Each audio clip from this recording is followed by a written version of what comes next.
नमस्कार, आप देख रहे हैं जस्ट इंडिया। मैं हूं आपके साथ काजल ठाकुर। खबरों की शुरुआत करेंगे, उससे पहले हेडलाइंस के प्रायोजक हैं आरोग्य मास्क लगाएं, कोरोना से सुरक्षित रहें। Holy Heart Super Speciality and Trauma Centre, Delhi bypass Chowk, Rohtak. Oscar Super Speciality Hospital and Trauma Centre, रंश किया showroom in Rohtak and Bahadurgarh. Showroom पर आइए, टेस्ट ड्राइव ले और गाड़ी बुक कराइए।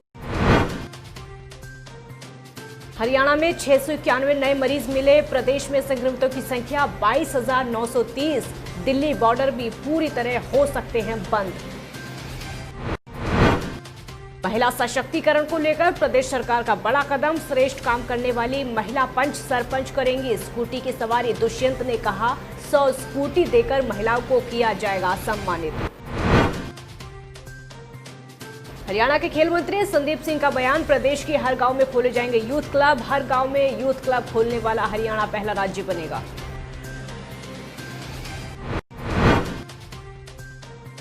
और आर्थिक तंगी से उभरने के लिए ग्रेजुएट सुपरवाइजर बना अपराधी। लूट की नियत से घर में घुसकर महिला पर किया हमला। महिला ने दीवार से कूदकर बचाई जान। देश में लगातार संक्रमितों की संख्या बढ़ती जा रही है, जिसके चलते स्वास्थ्य विभाग की चिंताएं भी बढ़ती जा रही है। हरियाणा की अगर बात की जाए तो हरियाणा में 691 नए मरीज पिछले 24 घंटे में मिले। इससे संक्रमितों की संख्या 22,930 हो गई है। पिछले 24 घंटे में 7 लोगों की मौत हुई। गुरुग्राम, रेवाड़ी और पानीपत में 2-2 और पलवल में 1 मरीज की जान गई। मरने वालों का आंकड़ा 223 हो गया है। एक दिन में 453 मरीज ठीक हुए हैं। अब तक 17,090 मरीज ठीक होकर अपने घर जा चुके हैं। 5,517 मरीज अस्पतालों में भर्ती हैं। जांच में पॉजिटिव केसों की दर 6% के करीब पहुंच गई है। तो संक्रमण लगातार तेजी से बढ़ता जा रहा है। दिल्ली से सटे 4 जिलों में फिर से कर्फ्यू लगाया जा सकता है। इसके संकेत खुद प्रदेश के गृह एवं स्वास्थ्य मंत्री अनिल विज ने दिए, क्योंकि गुरुग्राम, फरीदाबाद, सोनीपत और झज्जर में 67% से ज्यादा केस हैं। ऐसे में विज का मानना है कि इन जिलों में संक्रमण रोकने का जरिया कर्फ्यू ही बचता है। इनके अलावा इन जिलों को सील किया जा सकता है। इससे दिल्ली बॉर्डर भी पूरी तरह बंद हो जाएगा। राजस्थान कांग्रेस में जारी सियासी उठापटक के बीच अशोक गहलोत ने बीजेपी पर निशाना साधा। गहलोत ने कहा कि बीजेपी ने कर्नाटक के और मध्य प्रदेश की तरह राजस्थान में खुला खेल खेला, लेकिन मात खा गई। गहलोत पहले भी कह चुके हैं कि बीजेपी सरकार को गिराने की साजिश रच रही है। गहलोत ने ट्वीट करके कहा कि सरकार को गुड गवर्नेंस देनी है। जो हमने वादे किए हैं जनता से, उनको निभाना है। कोविड महामारी के समय में हम लोगों ने जान लगा दी है। ऐसे वक्त में सरकार गिराने की किसी की हिम्मत होना, आप सोचिए, दुर्भाग्यपूर्ण है या नहीं। वहीं जयपुर के फेयरमाउंट होटल में कांग्रेस नेताओं ने विक्ट्री साइन दिखाते हुए एक वीडियो जारी किया है। हाल ही के घटनाक्रम के बाद नेताओं ने जीत के संकेत दिए। प्रदेश में पंचायती राज में महिलाओं की भूमिका को और ज्यादा सशक्त बनाने और उन्हें प्रोत्साहित करने को लेकर प्रदेश सरकार ने बड़ा कदम उठाया है। जेजेपी बीजेपी गठबंधन सरकार प्रदेश की उन महिलाओं को स्कूटी देगी जिन्होंने पंचायती राज में बतौर जनप्रतिनिधि श्रेष्ठ प्रदर्शन किया है। प्रदेश सरकार ऐसी टॉप 100 महिला पंच, सरपंच, जिला परिषद और ब्लॉक समिति सदस्यों की सूची बना रही है जिन्होंने अपने क्षेत्र में बेहतर काम किए हैं। तो ये जिम्मा संभाल रहे उप मुख्यमंत्री दुष्यंत चौटाला ने कहा कि प्रदेश की पंचायती राज संस्थाओं में शैक्षणिक योग्यता की शर्तें लगाने के बाद ग्रामीण क्षेत्रों में विकास के कामों की गुणवत्ता बढ़ी। चंडीगढ़ से गुरुग्राम एयरपोर्ट तक 227 किलोमीटर का सफर महज 2 घंटे में तय हो जाएगा। इसी कड़ी में 8,650 करोड़ की लागत से बनने वाले कुरुक्षेत्र के इस्माइलाबाद कस्बे से नारनौल राष्ट्रीय राजमार्ग ई कॉरिडोर का केंद्रीय मंत्री नितिन गडकरी ने वीडियो कॉन्फ्रेंसिंग से शुभारंभ किया। एनआईसी कार्यालय में इस्लामाबाद से आपको ये भी बता दें कि राजमार्ग के निर्माण कार्य के शिलान्यास के मौके पर पत्रकारों से मुखातिब होते हुए सांसद नायब सिंह सैनी ने कहा कि अंबाला से कोटपुतली इकोनॉमिक कॉरिडोर के तहत इस्माइलाबाद से नारनौल तक राजमार्ग का निर्माण किया जाएगा। करोड़ रुपए की नए आर्थिक कॉरिडोर आज उसका यहाँ लोकार्पण हुआ है और उससे लोगों के जीवन में सरलता आएगी, आर्थिक रूप से मजबूत होगा। हरियाणा को एक बहुत बड़ा लाभ, आम लोगों को भी, जो दूसरे अदर स्टेट से भी लोग दूसरे स्टेट्स के अंदर जाने वाले हैं, उन लोगों को भी उनके जीवन को सरलता और आर्थिक रूप से मजबूती मिलेगी। हरियाणा के खेल एवं युवा मामले राज्य मंत्री संदीप सिंह ने कहा कि राज्य सरकार ने वॉलंटियर्स द्वारा महामारी के दौरान किए गए कार्यों को देखते हुए अगले 4 सालों में हर गांव में यूथ क्लब खोलने का निर्णय लिया है, ताकि ऐसे क्लबों के माध्यम से सामाजिक जागरूकता और सहयोग की भावना को बढ़ाया जा सके। इसके साथ ही प्रदेश के हर गाँव में यूथ क्लब खोलने वाला हरियाणा देश का पहला राज्य बन जाएगा। इसके अलावा प्रदेश में मेजर ध्यानचंद के जन्म दिवस पर 29 अगस्त को एकल स्पर्धाएं करवाई जाएंगी। कुरुक्षेत्र के पिहोवा उपमंडल की अनाज मंडी में पीटीआई शिक्षकों का गुस्सा उस समय फूट पड़ा जब वो खेल मंत्री संदीप सिंह को अपना ज्ञापन देना चाहते थे, लेकिन ना तो खेल मंत्री आए और ना ही उनका कोई प्रतिनिधि, जिस पर गुस्सा शिक्षकों का फूट पड़ा और उन्होंने अपने गुस्से का इजहार किया। शिक्षकों का कहना है कि जब खेल मंत्री शिक्षकों का ज्ञापन लेने नहीं पहुंचे तो हम क्या कर सकते हैं। शिक्षकों ने मंत्री का पुतला जलाया और अपने गुस्से का इजहार वहां पर किया। 183 पीटीआई में अगर किसी साथी के कैंडिडेट में कोई कमी है तो ये सरकार हमें सबको लाइन में खड़ा करके प्रशासन से गोली चलवाए, हम खाने के लिए तैयार हैं। और जब तक हमारी मांगे, हमारी नौकरी वापस नहीं की जाती, हम यहाँ खून की नदियाँ बहा देंगे। संदीप सिंह का पुतला यहाँ फूकने आए हैं। बार बार उनको मिलने के बावजूद उन्होंने हमारा ज्ञापन नहीं लिया, इसलिए आज पेवा विधानसभा क्षेत्र में उनका पुतला आज हम दहन करेंगे। पहले तो ज्ञापन हम उनके पुतले को देंगे, क्योंकि वो तो हमारे लिए मर चुके हैं। और आगे की कार्रवाई हर रोज धरना प्रदर्शन ऐसे ही जारी रहे।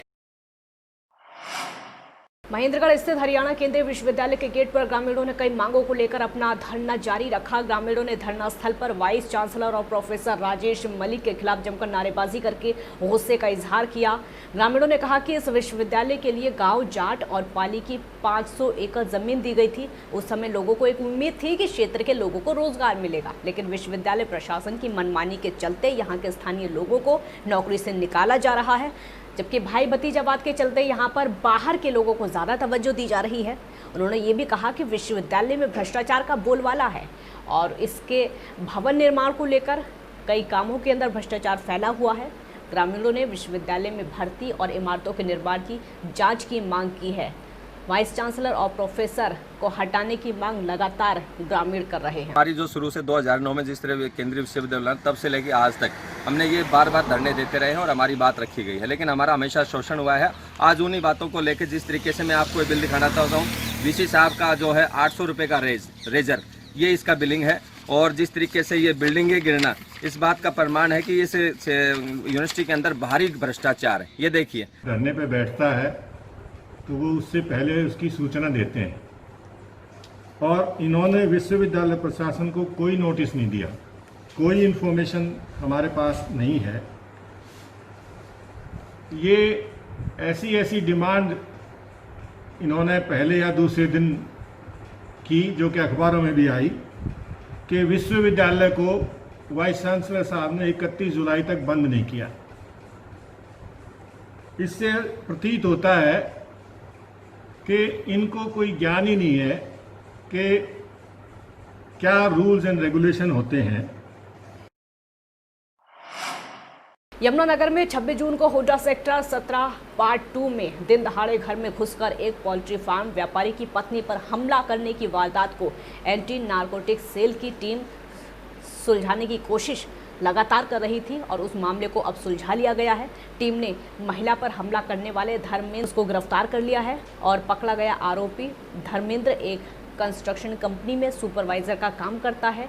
आपको बता दें कि जब पोल्ट्री फार्म व्यापारी का घर बना तो उस वक्त वो वहाँ सुपरवाइजर था, इसलिए वो उस समय के हर एक कोने से वाकिफ था और लूट की नीयत से दीवार फांदकर घर में घुसा।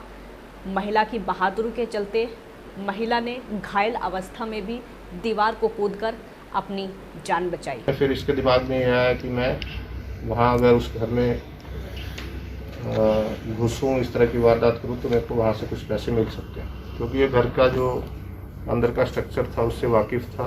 उसको ये अंदाज़ा भी था कि इसमें शायद वो महिला वो अकेली मिल जाए, और यही पुष्टि करने के लिए वो घर में अकेली है या नहीं, वो उसने पहले एक बार उससे पानी मांगा था। तो इसको हमने कल गिरफ्तार कर लिया है और इसको हमने 2 दिन के पुलिस रिमांड पे है। तो पूछताछ में इससे जो भी हमारी आगे की इन्वेस्टिगेशन है उसमें हम पूरा इसको लिंक जोड़ने की कोशिश यमुनानगर के जगाधरी में सफाई कर्मचारी की छत से गिरने से मौत हो गई। मृतक के परिजन उसकी हत्या का आरोप लगा रहे हैं। वहीं फैक्ट्री के जो कर्मचारी हैं उनका कहना है कि छत से कर्मचारी को किसी ने धक्का दिया है। हालांकि अभी तक स्पष्ट नहीं हो पाया है कि यह हादसा है या फिर हत्या। ये यहाँ पे त्रिमूर्ति फैक्ट्री में सफाई करने पे लगाया हुआ है लाला ने। आज सुबह जैसे ये सफाई करने के लिए आया, इसने कचरा देखा डस्टबिन में और ऊपर छत पे कचरा लेने गया फेंकने के लिए।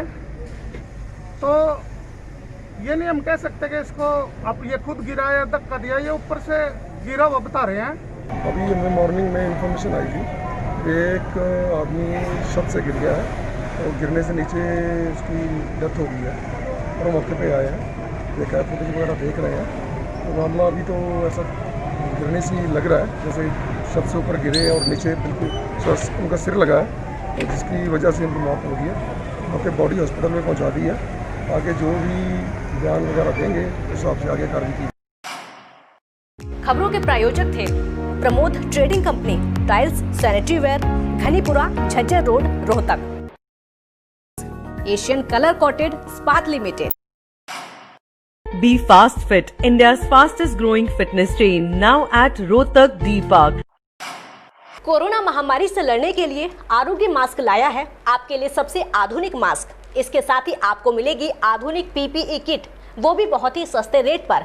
contact@arogyamask.com पर जाएं और हमसे संपर्क करें या फिर www.arogyamask.com से जुड़ें। इसके साथ ही आप हमें कॉल कर सकते हैं। हमारा पता है Anand international, plot number 181, sector 25, Panipat, Haryana. Holy Heart Super Speciality and Trauma Center.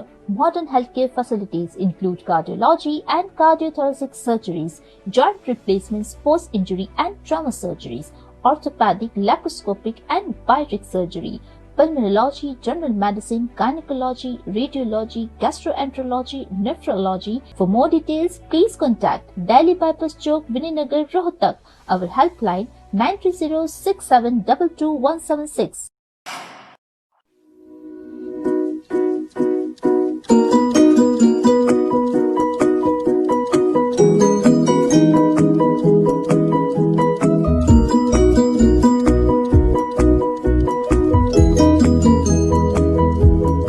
मेडिफिल international, 7 Sheetal complex, Subhash Nagar, Rohtak.